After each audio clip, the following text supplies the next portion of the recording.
पुणी स्थानीय मंडली आम मातृमंडली अजयगढ़ जो नूतन गृहर शुभारंभ होगा जाइए से संपर्क में आगुरी शुणुले बर्तमान ओडिशा को हईचय सृष्टि कर प्रिय प्रभु दास अर्थात आम मंडलीर प्रभु डिकन अच्छा बर्तमान से सहित जे कि ओडिशा को गीत माध्यम सुसमाचार बांटुवा प्रभु दास अमित बड़नाई सार अच्छा निज गाँ निज मंडली रे आज एक नूतन गृह कार्यक्रम होगा जाऊँगी कौन से संपर्क में आसतु बुझे सार आम समय आम खबर को स्वागत करुचु प्रेज द लॉर्ड। ओडिशा एवं ओडिशा बाहर देखुथिबा प्रत्येक दर्शक एवं श्रोता बंधु मानू आम अजयगढ़ बाप्टिस्ट मंडली तरफ ख्रीष्ट प्रेम नमस्कार ज्ञापन करे समस्त को नमस्कार एवं कुना चिंतालु यूट्यूब चैनल को मध्य जे कि आम सम्मेलनी आम खबर उद्देश्य रे से विभिन्न सम्मेलनी खबर समस्त निकट में वार्ता पहुँचाई आउ सी आम गहण अच्छा तेणु यूट्यूब चैनल को आम मंडली तरफ हृदय कृतज्ञता ज्ञापन करूँ नमस्कार ज्ञापन करूँ नमस्कार। आज आम आनंदित एवं खुशी अटू कारण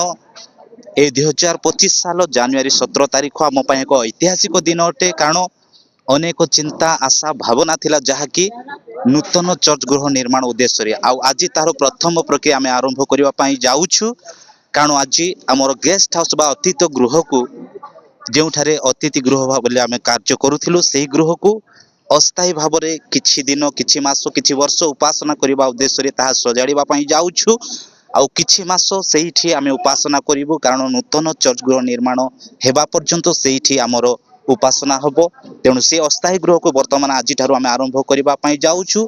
तेणु अनुरोध करुछु प्रत्येक दर्शक मानू यही कार्य जेपरी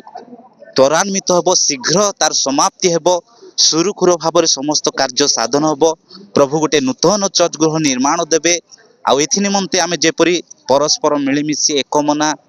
एक भावापन्न हो ए कार्य को त्वरान्वित कर आगे नेबू से निमंते समस्ते प्रार्थना तोली धरिबे समस्त को नमस्कार धन्यवाद प्रिय अमित बड़नाई सार आप बहुमूल्य समय आम प्रभु आप आशीर्वाद करूँ एपरी नुआ नुआ गीत भेटी प्रत्येक श्रोता मन को आत्मिक जीवन आत्मिक सहायता व्यवहार करूँ रही नमस्कार धन्यवाद। बर्तमान पुराणा चर्च देखा पाई केमती अच्छी से संपर्क में बर्तमान अजयगढ़ मातृमंडली बर्तमान ये हूँ पुराणा चर्च दीर्घ प्राय 50 वर्ष 60 वर्ष खंड हे यह स्थापन होगी तेणु निश्चित भाव में यह हूँ पुराणा चर्च यही समस्त सजाड़ा निमंते आज प्रक्रिया आरंभ होती प्रभु नाम धन्यवाद और निश्चित भाव में ये प्रक्रिया जेपरी आरंभ होती यथाशीघ्र संभव प्रभु दया जपरी पूर्ण होगा हूँ पुराणा चर्च तेणु यही चर्च को भग्न करा निमंते ये समस्त आज कार्यक्रम होती निश्चित भाव प्रमुख लोक मैंने प्रार्थना करेंगे जेपरी यथाशीघ्र संभव हम आउ निश्चित भाव यही दिन टी ऐतिहासिक दिन अजयगढ़ मंडली पाए यही दिन एक